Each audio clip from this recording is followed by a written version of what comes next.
जब हम भाव से भगवान को भजते हैं तो भगवान हर जगह उपस्थित हो जाते हैं। और जिस भाव में भजते हैं, एक बार देवी द्रौपदी महाभारत के युद्ध होने से पहले कौरवों ने देवी द्रौपदी को जब सभा में लेकर के आए और उनका चीर हरण करने की बात कही। जब चीर हरण करने की बात कही तो जानते हो देवी द्रौपदी ने क्या कहा?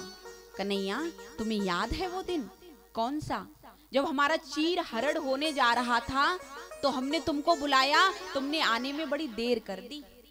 तुमने आने में बड़ी देर कर दी। कन्हैया कहने लगे, बहन द्रौपदी, ये मेरे द्वारा नहीं हुआ।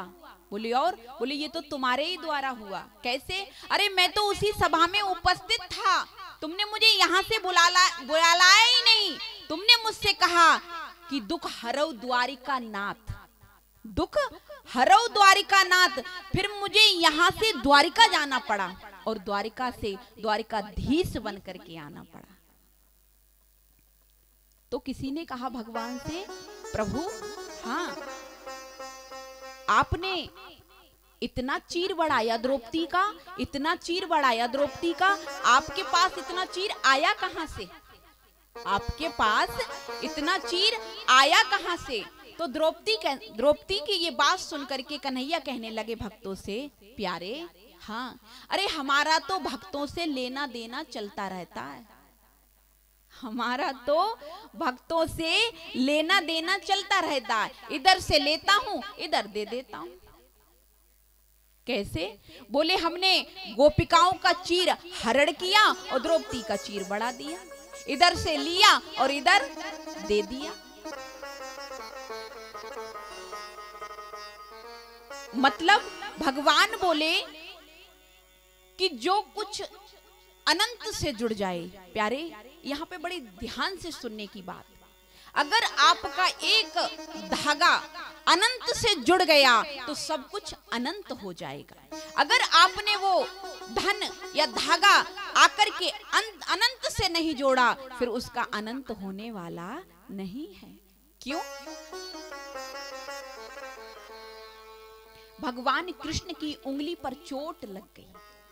भगवान कृष्ण की उंगली पर चोट लग गई, रक्त बहने लगा। जब रक्त बहने लगा, शोक सत्य भामा की ओर रुक्मिणी रोई धाय। शोक सत्य भामा की ओर रुक्मिणी रोई धाय और बांधन को पट खोजती पट रानी अकुलाय। सत्यभामा रुक्मिणी सब दरबार में भाग खड़ी हुई। काय को?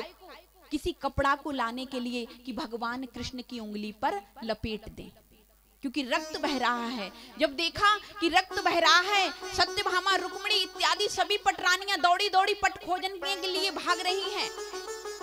इतने में क्या हुआ कि देवी द्रौपदी ने अपनी कीमती साड़ी को फाड़ दिया। देवी द्रौपदी ने अपनी कीमती साड़ी को फाड़ दिया और कीमती साड़ी को फाड़ करके भगवान कृष्ण की उंगली पर लपेट दिया। भगवान कृष्ण की उंगली पर लपेट दिया तो कन्हैया कहने लगे, बहन तुमने इतनी कीमती साड़ी फाड़ दी, तुमने इतनी कीमती साड़ी फाड़ दी। तो द्रौपदी कहने लगी, भैया प्यारे घनश्याम यदि काम आवे आपके, प्यारे घनश्याम यदि काम आवे आपके, अरे काट दे न सको। ये तो रेशम के धागे हैं कन्हैया, ये तो रेशम के धागे हैं। अरे हम तो अपनी नसों को भी काट देंगे अगर तुम्हारे काम आ जाएं तो। और प्यारे मैंने नहीं फाड़ा चीर, मैंने नहीं फाड़ा चीर, श्याम चीर ही अधीर हो गए। नाथ धागे ही स्वयं चीर छोड़ भागे हैं, धागे ही स्वयं चीर छोड़ भागे हैं। और वो धागे हैं अभागे जो बड़े नहीं आगे, वो धागे हैं अभागे जो बड़े नहीं आगे, और भाग उन्हीं के जागे जो उंगली पे लागे। कन्हैया उन्हीं के भाग जागे हैं जो इस उंगली पर लागे हैं। कन्हैया कहने लगे, बहन इस बात को याद रखूंगा, इस बात को याद रखूंगा। जब दुर्योधन ने आदेश किया देवी द्रौपदी को बुलाया जाए और भरी हुई सभा में नग्न वस्त्र किया जाए, तो द्रौपदी का चीर खींचता हुआ दुष्ट दुशासन सभा में लेकर के आया।